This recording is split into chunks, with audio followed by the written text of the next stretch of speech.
Have you ever been told that kindness is a virtue? That being kind will bring you happiness, success, and fulfillment? Well, I'm here to tell you that kindness can actually ruin your life. Yes, you heard that right. Kindness can be your downfall. Let me explain. First, when you're too kind, people start to take advantage of you. They see your kindness as weakness and use it for their own gain. They'll ask for favors, borrow money, and expect you to drop everything to help them. And because you're kind, you say yes, even when it's inconvenient or harmful to your own well-being.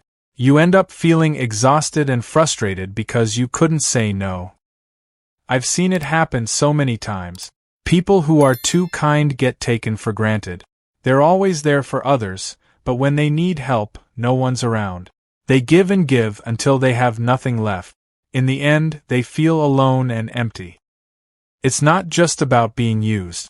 When you're too kind, you forget to stand up for yourself and go after your own dreams. You're so busy helping others that your goals get pushed aside. You sacrifice your happiness for theirs and end up full of regret.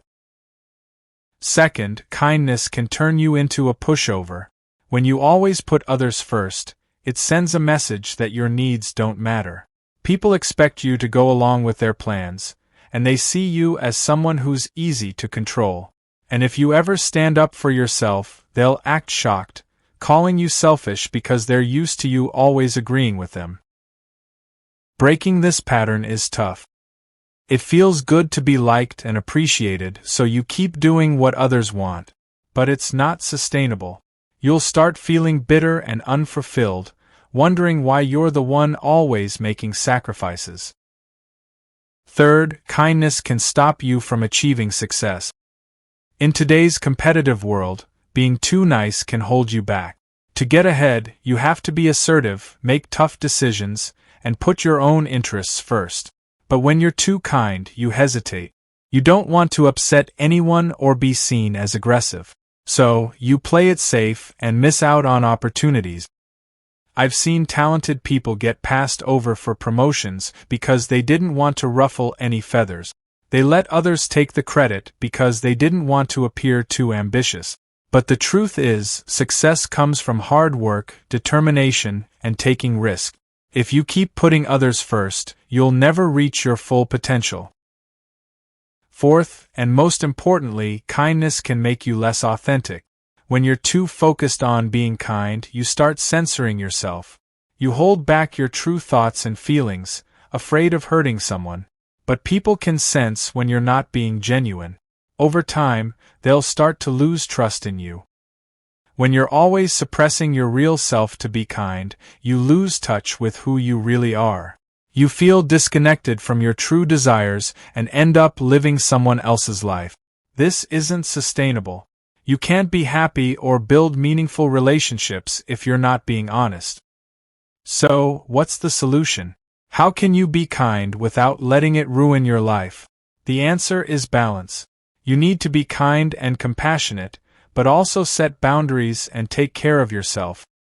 This means learning to say no when you need to, even if it's hard. It means standing up for yourself and your own needs, even if it means upsetting others. It means being honest, even when it's uncomfortable. This balance is key to living a fulfilling and authentic life. It's not easy, but when you find this balance, everything changes. You'll have more energy for the things that matter, build deeper relationships, and feel more at peace. Don't let kindness ruin your life. Be kind to yourself first. When you do, everything else will fall into place. Let me share a personal story. When I was younger, I thought being kind would make me happy. I went out of my way to help others, even if it meant sacrificing my own time and energy. But instead of feeling fulfilled, I felt drained and resentful. Once, a friend asked me to help them move. I had my own plans that weekend but didn't want to let them down. So, I canceled my plans and spent the weekend moving heavy boxes. By the end of it, I was exhausted and felt like I had wasted my free time. The worst part? My friend barely thanked me. That was a wake-up call. I realized I had been so focused on being kind to others that I had forgotten to be kind to myself. From then on, I started setting boundaries and saying no to things that didn't align with my priorities. It wasn't easy at first, but over time, I noticed the benefit. I had more energy, felt more confident, and started attracting people who truly respected me. One of the most important things I learned was the power of boundaries. Being kind doesn't mean saying yes to everything. Sometimes, the kindest thing you can do is say no. When you set boundaries, you show others that you value yourself and expect to be treated with respect. Another lesson I learned was the importance of being authentic. People can tell when you're not being genuine. To build real, meaningful relationships, you need to be honest and show your true self. This doesn't mean being rude. It means balancing honesty with kindness. In the end, being too kind can hold you back, but by finding balance, you can live a life that's both kind and fulfilling. So, if you struggle with being too kind, start small. Set one boundary. Say no to one thing that doesn't align with your goals. Be honest about one thing you've been holding back. It's not easy, but when you're kind to yourself, you have more to give to others. When you set boundaries, your relationships become healthier. And when you're authentic, you inspire others to do the same. So, go out there and be kind, but don't forget to be kind to yourself first.